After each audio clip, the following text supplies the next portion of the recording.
नमस्कार दोस्तों, मैं आप सभी को एक ऐसी रहस्यमयी चमत्कारी वनस्पति के बारे में बताने जा रहा हूं जिसके सेवन से मनुष्य अपनी आयु को 800 साल से ज़्यादा बढ़ा सकता है। साथ ही साथ कई भयंकर रोगों को जड़ से ठीक कर सकता है और तो और दोस्तों अनेकों प्रकार की विपदाओं से छुटकारा पा सकता है। दोस्तों यह बहुत ही दुर्लभ एवं चमत्कारी वनस्पति है। वैसे तो यह चमत्कारी वनस्पति किसी को प्राप्त नहीं होती है, लेकिन दोस्तों यह जो व्यक्ति सौभाग्यशाली होता है, जो मेहनत करता है, उसी को प्राप्त होती है। दोस्तों यह चमत्कारी वनस्पति बहुत ही ज़्यादा दुर्लभ है। तो दोस्तों आपको बताते हैं इस चमत्कारी रहस्यमयी वनस्पति का क्या नाम है और कहाँ पाई जाती है, और इसके बारे में कई जो प्राचीन काल की पुस्तकें हैं उनमें भी इस चमत्कारी बूटी के बारे में उल्लेख मिलता है। तो दोस्तों चलिए हम आपको बताते हैं इसका नाम है सोमरस। जी हाँ दोस्तों, सोमरस का नाम सुनते ही दोस्तों आपको इंद्रदेव का ध्यान आ जाता होगा। मित्रों इंद्रदेव जो हैं दोस्तों वह सोमरस का पान करते थे देवताओं के साथ मिलकर के, क्योंकि दोस्तों जो सोमरस था वह शरीर की आभा को बढ़ाता था, चेहरे पे तेज प्रदान करता था और शरीर को इतना बलिष्ठ बनाता था ताकि असुरों से वो युद्ध कर सकें और अपनी जवानी को बरकरार रख सकें, और वो लोग जो है कभी बूढ़े नहीं होते थे। जी हाँ दोस्तों, इस चमत्कारी सोमवल्ली यानी सोमरस के सेवन से देवता कभी बूढ़े नहीं होते थे। इतनी चमत्कारी है यह चमत्कारी वनस्पति। दोस्तों इसके बारे में बहुत सारी रहस्यमयी बातें हैं जो आपको इस वीडियो में पता चलेंगी। और तो और दोस्तों कई लोग जो है सोमरस का नाम सुनते ही नशीला पदार्थ समझ लेते हैं। जी हाँ दोस्तों, कई लोग हैं जिनके मन में गलतफहमी बस चुकी है कि इंद्र देवता जो है नशीले पदार्थ का सेवन करते थे, जो सोमरस था वह नशीला पदार्थ था। दोस्तों ऐसा कुछ नहीं है। जी हाँ, ऐसा कुछ नहीं है। सोमरस एक तरह की वनस्पति है, एक चमत्कारी जड़ी बूटी है जिसके सेवन से मनुष्य अपनी आयु को बढ़ा सकता है कई साल तक। जी हाँ दोस्तों, कहने का अर्थ है कई सौ साल तक। साथ ही साथ बुढ़ापे को दूर रख सकता है और कई बीमारियों को ठीक कर सकता है और कई विपदाओं को दूर कर सकता है और अपने शरीर को लोहे की तरह मजबूत बना सकता है। इतनी चमत्कारी होती है यह सोमरस जड़ी बूटी। तो दोस्तों अगर कोई व्यक्ति कहे कि सोमरस जो है नशीला पदार्थ है, तो दोस्तों आप जो है उसको तगड़ा जवाब दीजिएगा, क्योंकि दोस्तों सोमरस एक चमत्कारी वनस्पति है, यह नशीला पदार्थ नहीं है। कई लोग जो है ऐसी गलत जानकारी फैलाते हैं जो कि समाज में अच्छी छवि नहीं बनाती है, तो आप इस चीज़ का ध्यान रखें। तो दोस्तों सबसे पहले अगर आपने हमारी वीडियो लाइक नहीं किया है तो पहले आप हमारी वीडियो को लाइक कर लीजिए, चैनल को सब्सक्राइब कर लीजिए और घंटी जरूर दबा लीजिए हमसे जुड़ने के लिए, क्योंकि दोस्तों हम अपने चैनल के माध्यम से कई प्रकार की रहस्यमयी चमत्कारी जानकारियां लाते रहते हैं, जैसे कि तांत्रिक जड़ी बूटियां, आयुर्वेदिक जड़ी बूटियां, चमत्कारी दिव्य तांत्रिक साधनाएं, रहस्यमयी चमत्कारी पक्षी तथा विभिन्न प्रकार की तांत्रिक विद्याओं के बारे में जानकारी देते रहते हैं अपने चैनल के माध्यम से। तो दोस्तों इसलिए आप सभी से अनुरोध है कि सबसे पहले आप दोस्तों हमारे चैनल को सब्सक्राइब कर लीजिए और घंटी जरूर दबा लीजिए हमसे जुड़ने के लिए, ताकि भविष्य में जब भी हम कोई नई वीडियो लेकर के आएंगे उसका संकेत आप सभी को तत्काल प्राप्त हो जाएगा। जी हाँ दोस्तों, तो दोस्तों एक बात और आपको बताना चाहता हूँ, हमने अपना एक नया चैनल बनाया है जिसका नाम है रहस्यमयी ज्ञान। जी हाँ दोस्तों, और इस नए चैनल में हमने बहुत सारी रहस्यमयी जानकारियां दी हैं जो आपके बहुत ही काम आएंगी। और दोस्तों जो हमने अपना नया चैनल बनाया है जिसका नाम है रहस्यमयी ज्ञान, उसका लिंक मैं अपनी वीडियो के डिस्क्रिप्शन के नीचे दे दूंगा। आप दोस्तों मेरी वीडियो के नीचे जा करके देख सकते हैं उस नए चैनल को जिसका नाम है रहस्यमयी ज्ञान, और उस लिंक पर क्लिक करके दोस्तों आप हमारे नए चैनल पर पहुंच जाएंगे जिसका नाम है रहस्यमयी ज्ञान, और आप हमारे रहस्यमयी जानकारियों का लाभ ले पाएंगे और हमारे रहस्यमयी ज्ञान चैनल को दोस्तों सब्सक्राइब भी करिएगा जा करके, और वीडियो भी लाइक करिएगा और शेयर भी करिएगा। तो दोस्तों चलिए हम आपको बताते हैं इस रहस्यमय पावरफुल चमत्कारी सोमरस के बारे में। दोस्तों सोमरस एक ऐसा पदार्थ है जो संजीवनी की तरह कार्य करता है। यह जहां व्यक्ति की जवानी को बरकरार रखता है वहीं यह पूर्ण सात्विक होता है। कहने का अर्थ है दोस्तों सात्विक होता है, अत्यंत बलवर्धक होता है, यानी कि दोस्तों शरीर को इतनी ज़्यादा ऊर्जा प्रदान करता है कि आप सोच नहीं सकते हैं, चाहे व्यक्ति कितना ही कमजोर हो। सोमरस के सेवन से यह एक ऐसी चमत्कारी वनस्पति है, ऐसी औषधि है जिसके सेवन से आपका शरीर अत्यंत लोहे के समान कठोर और बलशाली हो जाता है। आयुवर्धक है, जी हाँ दोस्तों, कहने का अर्थ है आयुवर्धक, यानी कि आपकी आयु को 800 साल से ऊपर तक ले जा सकता है। जी हाँ दोस्तों, अगर आप जो है दोस्तों इसका सेवन अगर कर लेते हैं तो। लेकिन दोस्तों यह चमत्कारी वनस्पति हर किसी को नहीं मिलती है और यह दुर्लभ है।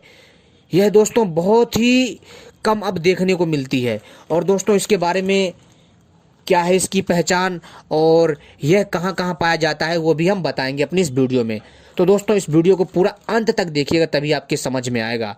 नहीं तो दोस्तों जिसको हमारी वीडियो देखने में कोई भी दिलचस्पी ना हो वो लोग जो है वीडियो छोड़ करके आधी अधूरी जा सकते हैं। तो हमारे प्यारे मित्रों चलिए हम आपको बताते हैं आगे। दोस्तों यह सोमरस भोजन विष के प्रभाव को नष्ट करने वाली औषधि है। जी हाँ दोस्तों, अगर आपने जहरीला खाना खा लिया है और अगर आपने सोमरस का सेवन कर लिया तो दोस्तों चाहे कितना ही भयंकर जहर हो तत्काल उतर जाएगा। जी हाँ, अगर आपको किसी ने कुछ किसी भी खाने में मिलाकर खिला दिया हो और अगर आपने सोमरस का सेवन कर लिया तो दोस्तों आप यकीन मानिए जहर का नाश हो जाएगा। और दोस्तों एक हमारे ऋषि थे जिनका नाम था कण्व ऋषि, जिन्होंने, जी हाँ दोस्तों, कण्व ऋषियों ने मानवों पर सोम का प्रभाव इस प्रकार बतलाया है। दोस्तों एक ऋषि थे जिन्होंने सोमरस का जो चमत्कारी जो फायदा होता है वह मानव शरीर के लिए कितना उपयोगी बताया है। यह शरीर की रक्षा करता है। जी हाँ दोस्तों, सोमरस शरीर की रक्षा करता है, दुर्घटना से बचाता है, रोग दूर करता है और तो और विपत्तियों को भगाता है, आनंद और आराम देता है, आयु बढ़ाता है और जवानी बरकरार रखता है, बुढ़ापा नहीं आने देता, संपत्ति का संवर्धन करता है, यानी कि आपके घर में धन की कभी कमी नहीं होती है। जी हाँ दोस्तों, क्योंकि दोस्तों जब आप स्वस्थ रहेंगे तो आपके आसपास धन की कमी कभी नहीं रहेगी, ना आपके घर में ना आपके आसपास। इसके अलावा यह है, जी हाँ दोस्तों, यह है जो हमारे विद्वेषों से बचाता है, जो हमारे अंदर जो द्वेष भाव होते हैं उनको भी नष्ट करता है।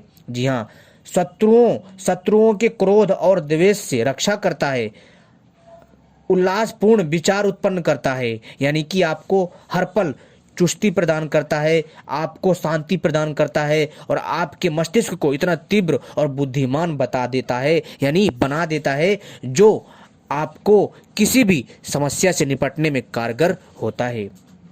एक बात और बताना चाहता हूँ दोस्तों, पाप करने वाले को समृद्धि का अनुभव कराता है, देवताओं के क्रोध को शांत करता है और अमर बनाता है। जी हाँ दोस्तों, यह बूटी अमर बनाती है। जी हाँ दोस्तों, अगर इसका सही से विधि विधान से सेवन कर लिया जाए तो। लेकिन दोस्तों बहुत लोग जो है इस चीज़ को यकीन नहीं करेंगे, लेकिन दोस्तों यह हमारे जो प्राचीन पुस्तक है उनमें इसका उल्लेख मिलता है।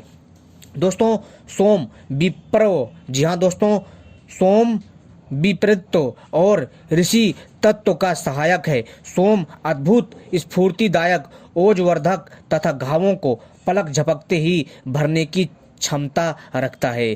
कहने का अर्थ है दोस्तों जो सोमरस औषधि है दोस्तों, अगर किसी को भयंकर घाव है, अगर इसके रस को लगा दिया जाए, इसके लेप का लेपन कर दिया जाए दोस्तों, तत्काल इसका घाव एक दिन में कुछ ही मिनटों में भर जाता है। जी हाँ दोस्तों, इतनी पावरफुल है। दोस्तों एक बात और, साथ ही अनिवर्चनीय आनंद की अनुभूति कराने वाला है सोमरस। दोस्तों ऐसा आनंद प्रदान करता है कि आप सोच नहीं सकते, आप सदैव खुश रहेंगे। दोस्तों सोम वनस्पति बड़ी स्वादिष्ट होती है, मधुर है और रसीली है। इसका पान करने वाला बलशाली हो जाता है और अपराजय बन जाता है, यानी इसको कोई पराजित नहीं कर सकता है। सुरापान करने व नशीले पदार्थों का पीने वाले अक्सर युद्ध, मार पिटाई या उत्पात मचाया करते हैं। हालांकि वेदों में शराब को, जी हाँ दोस्तों, शराब को एक गंदी चीज कहा गया है और इसे शराब को सभी बुराइयों की जड़ कहा गया है। ऐसे में देवताओं को कैसे शराब चढ़ा सकते हैं? कहने का अर्थ है दोस्तों, जिन लोगों ने, ये बात उनके लिए है जो लोग जो है सोमरस को जो है नशीला पदार्थ समझते हैं, जो लोग कहते हैं कि सोमरस जो होता है वह नशीला पदार्थ होता है, एक तरह का शराब होता है, तो दोस्तों उनके मुंह पर यह तमाचा है कि देवताओं पर कभी भी शराब नहीं चढ़ाया जाता है। और जो लोग देवताओं पर अगर गलती से भूले भटके चढ़ाते भी हैं तो उनसे बड़ा मूर्ख, उनसे बड़ा पाखंडी कोई हो ही नहीं सकता। इस चीज़ का दोस्तों विशेष ध्यान रखें, चाहे कोई भी हो, चाहे मैं हूं या फिर आप हों। एक बात और बताना चाहता हूं दोस्तों, जो लोग बोलते हैं कि सोमरस जो है एक तरह का नशीला पदार्थ है, शराब है, तो दोस्तों उनसे मैं कहना चाहूँगा कि कभी भी देवताओं को शराब नहीं चढ़ाया जाता है। सोमरस एक चमत्कारी रहस्यमयी बूटी है जिसका स्वाद एकदम मीठा, मधुर, शीतल और रसीला होता है, जिसको पीने से अद्भुत चमत्कारी फायदे होते हैं। जी हाँ दोस्तों, और एक बात और बताना चाहता हूँ कि कभी भी सोमरस को जो है आप गलत ना समझें। कई लोग जो है अफवाह फैलाते हैं, उनकी बातों को ना समझें। आप खुद रिसर्च करिए, आप जो है अपने खुद के मस्तिष्क का प्रयोग करिए। ठीक है दोस्तों, एक बात और बताना चाहूँगा दोस्तों, यह ऐसे में देवताओं को दोस्तों शराब नहीं चढ़ाया जा सकता। जी हाँ दोस्तों, कहने का अर्थ है दोस्तों, जो लोग देवताओं पर गलत आरोप लगाते हैं, प्रत्यारोप लगाते हैं कि वो लोग जो है नशे का प्रयोग करते थे, तो दोस्तों मैंने आपको बता दिया कि सोमरस जो है एक चमत्कारी वनस्पति है, नशीला पदार्थ बिल्कुल भी नहीं है। तो दोस्तों ऐसे पागलों से सावधान रहें जो लोग जो है सोमरस को शराब बताते हैं। ठीक है दोस्तों, ये लोग मूर्ख किस्म के लोग होते हैं, इनसे सावधान रहना है। ठीक है, एक बात और बता देता हूँ दोस्तों, यह निचोड़ा हुआ, जी हाँ दोस्तों, एक तरह से यह निचोड़ा हुआ शुद्ध, जी हाँ दोस्तों, दधी मिश्रित सोमरस सोमपान की प्रबल इच्छा रखने वाले इंद्र को प्राप्त हो।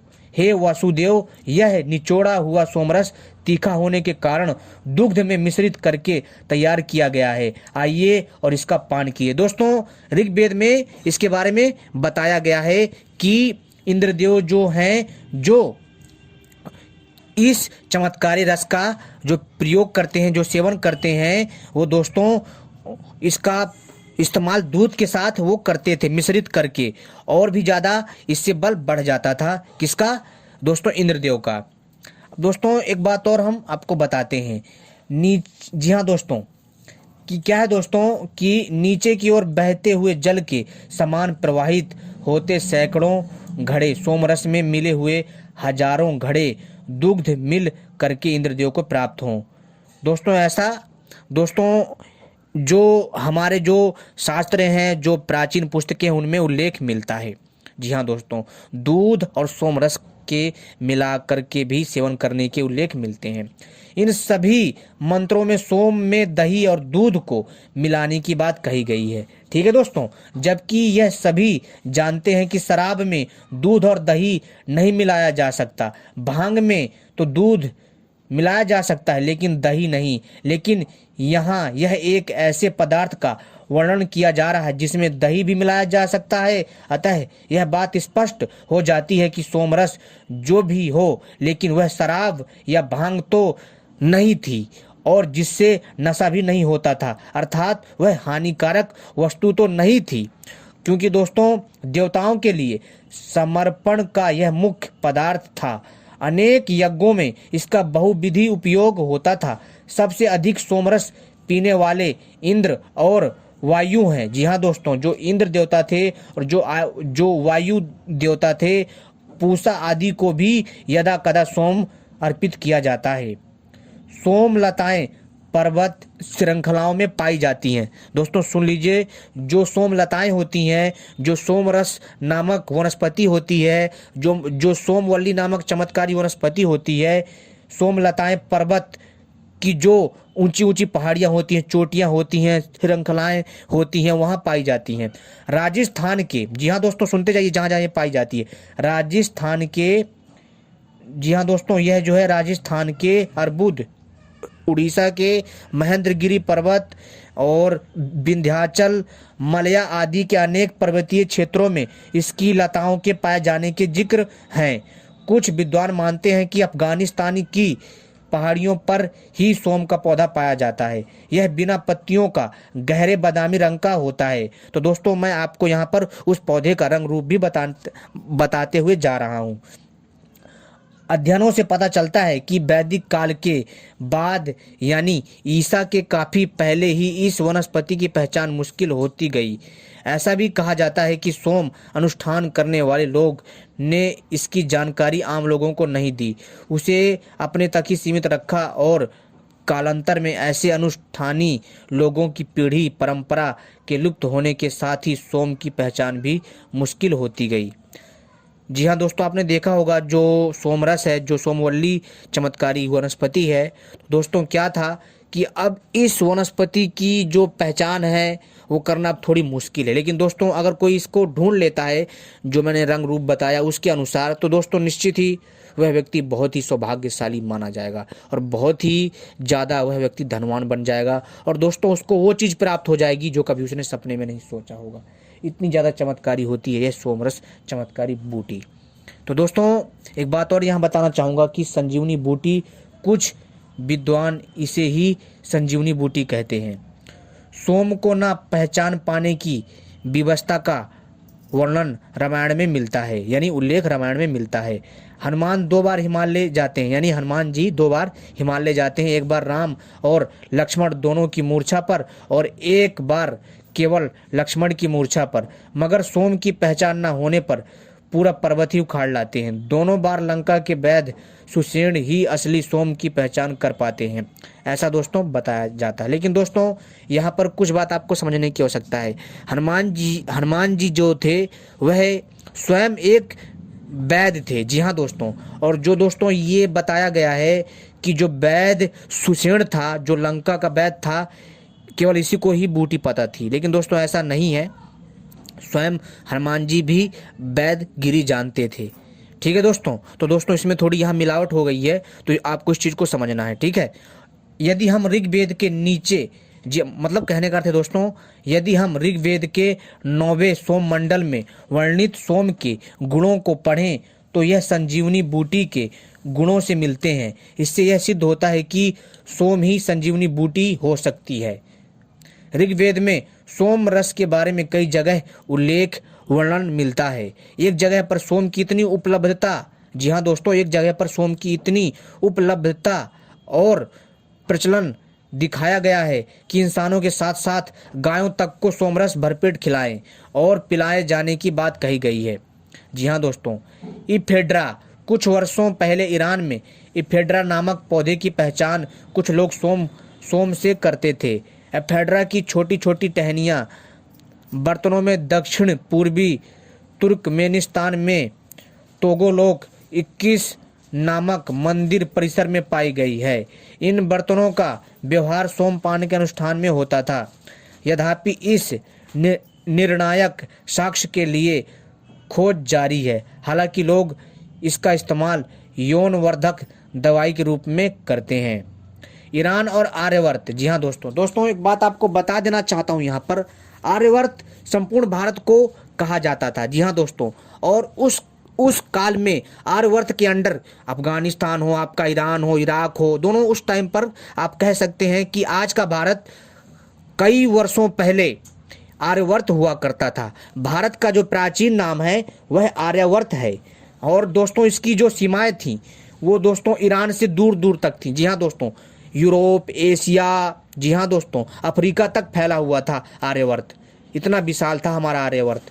जी हाँ दोस्तों, आर्यवर्त में बहुत सारे देश आते थे और आर्यवर्त में उस समय पर दोस्तों केवल और केवल सनातन धर्मियों का ही परचम था। यानी कि दोस्तों उस टाइम पर आर्यवर्त नामक जो देश था, यानी कि भारत आज का, तो दोस्तों उस समय पर आज से कई सदियों साल पहले दोस्तों कोई दूसरा धर्म नहीं था। जी हाँ दोस्तों, कई लोग जो है इस चीज़ को नकारेंगे, लेकिन दोस्तों यही सत्य है।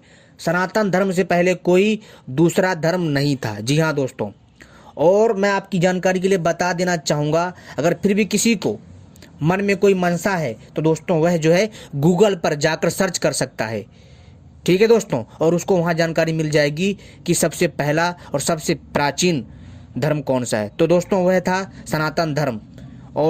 और दोस्तों आज जो भारत है हमारा, यह दोस्तों बहुत ही ज़्यादा टुकड़ों में बंट चुका, खंड खंड हो चुका है दोस्तों एक टाइम था जब आर्यवर्त का जो साम्राज्य था, श्रीलंका हो या आपका इंडोनेशिया हो या फिर आपका दोस्तों लाओस हो, वियतनाम हो, सिंगापुर हो या फिर चीन हो या फिर दोस्तों आपका ये तिब्बत हो या फिर तुर्कमेनिस्तान हो, पाकिस्तान हो या फिर दोस्तों अफगानिस्तान हो या फिर मित्रों सऊदी अरब हो। दोस्तों मतलब यहाँ तक कि जितने क्षेत्र थे सभी आर्यवर्त में आते थे। ईरान हो, इराक हो, ये सारे के सारे दोस्तों आर्यवर्त में ही आते थे। लेकिन दोस्तों समय की मार देखिए कि सनातन धर्मी जब से वेदों से बेमुख हो गए, तब से दोस्तों उन्होंने अपने भारत खंड को खंड खंड बढ़ते हुए देखते रहे और कभी भी अपने इस अखंड भारत को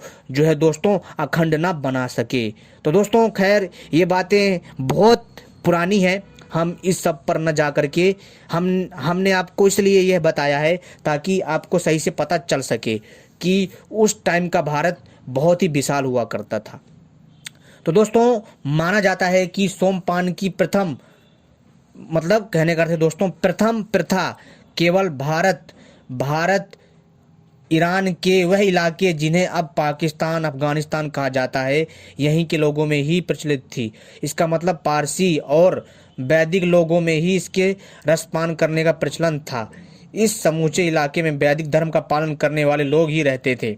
समझे मित्रों, यानी कि जो वैदिक धर्म को मानते थे वही लोग रहते थे और बाद में मित्रों अनेकों धर्मों का निर्माण हुआ। लेकिन दोस्तों जो वैदिक धर्म है यह ईश्वर कृत्य धर्म है। ठीक है, कुछ वर्ष पहले ईरान में इफोड्रा नामक पौधे की पहचान कुछ लोग स्वयं से करते थे। समझे मित्रों, यानी कि दोस्तों जो ईरान के जो लोग थे, जो एफेड्रा, जी हाँ दोस्तों जो एफेड्रा नामक पौधा था, वनस्पति थी, इसकी जो पहचान है कुछ लोग जो है सोमरस से करते थे। एफेड्रा की जो छोटी छोटी टहनियाँ बर्तनों में दक्षिण पूर्वी तुर्कमेनिस्तान में तोगोलोक 21 नामक मंदिर परिसर में पाई गई है। इन बर्तनों का व्यवहार सोमपान के अनुष्ठानों में होता था। यद्यपि इस निर्णायक साक्ष्य के लिए खोज इसकी मित्रों जारी है। लेकिन दोस्तों एक बात मैं आपको बता देना चाहूँगा, जो मैंने आपको क्षेत्र बताया है, आप दोस्तों विंध्याचल हो, मध्य प्रदेश की पहाड़ियाँ हो या मलय हो, यानी कि दोस्तों जितनी भारतवर्ष की पहाड़ियाँ हैं, हिमालय क्षेत्र हो, यहाँ पर भी सोमरस पाया जाता है। लेकिन दोस्तों जो एफेड्रा नामक जो यह पौधा है जिसको ये सोमरस बोल रहे हैं दोस्तों, यह सोमरस दोस्तों एक तरह से नहीं है। एक तरह से आप कह सकते हैं कि यह उसका मिला जुला रूप है, क्योंकि दोस्तों हमारे इस प्रकृति में एक जैसे दिखने वाले कई पौधे पाए जाते हैं। ठीक है दोस्तों, लेकिन दोस्तों इसका क्या इसका सटीक दव्य है ये कहना थोड़ा मुश्किल है। तो दोस्तों इतना मैं आपको कहना चाहूँगा कि प्राचीन ग्रंथों में एवं वेदों में सोमवल्ली के महत्व यानी सोमरस के महत्व एवं उपयोगिता का व्यापक उल्लेख मिलता है। अनादिकाल से देवी देवताओं एवं मुनियों को चिरायु बनाने यानी कि बहुत लंबी आयु, यानी कि दोस्तों उन्हें बुढ़ापा नहीं आता था और वो लोग जो है कई सौ सालों तक जीवित रहते थे, उन्हें बल प्रदान करने वाला पौधा है सोमवल्ली। बताया जाता है कि रीवा जिले के, जी हाँ दोस्तों, रीवा जिले के घने जंगलों में यह पौधा आज भी पाया जाता है। दोस्तों रीवा कहाँ है आपको पता है? मध्य प्रदेश। जी हाँ दोस्तों, मध्य प्रदेश के रीवा जिले के घने जंगलों में यह पौधा आज भी पाया जाता है। इसका वानस्पतिक नाम दोस्तों सार्कोस्टेमना एसिडियम बताया जाता है। इसकी कई तरह की प्रजातियां होती हैं। तो दोस्तों आप समझ गए होंगे इस चमत्कारी बूटी के बारे में। दोस्तों यह चमत्कारी सोमरस बहुत ही दिव्य थी और बहुत ही अद्भुत थी। अगर आपके फिर भी कोई सवाल हो आप हमसे पूछ सकते हैं। हमने आपको पूरी जानकारी देने का प्रयास किया है और आपको समझाने का प्रयत्न किया है। लेकिन दोस्तों इसमें हमने पूरी संपूर्ण जानकारी दी है जो आपके ज्ञान में वृद्धि करेगा, और आपको यह जानकारी कोई दूसरा यूट्यूबर नहीं देगा। जी हाँ दोस्तों, जो हमने आपको दी है। तो दोस्तों वीडियो थोड़ी लंबी हो गई है, क्योंकि दोस्तों जब भी मैं कोई जानकारी देता हूँ विस्तार पूर्वक देता हूँ, अन्यथा मैं आपको जानकारी नहीं देता हूँ। तो दोस्तों आपने हमारी वीडियो देखी, आपका हृदय से आभार। इस जानकारियों को दूसरे के साथ भी शेयर करें ताकि वो लोग भी इस जानकारी को पा करके धन्य हो सकें। आपने हमारी वीडियो देखी, आपका कोटि कोटि हृदय से धन्यवाद।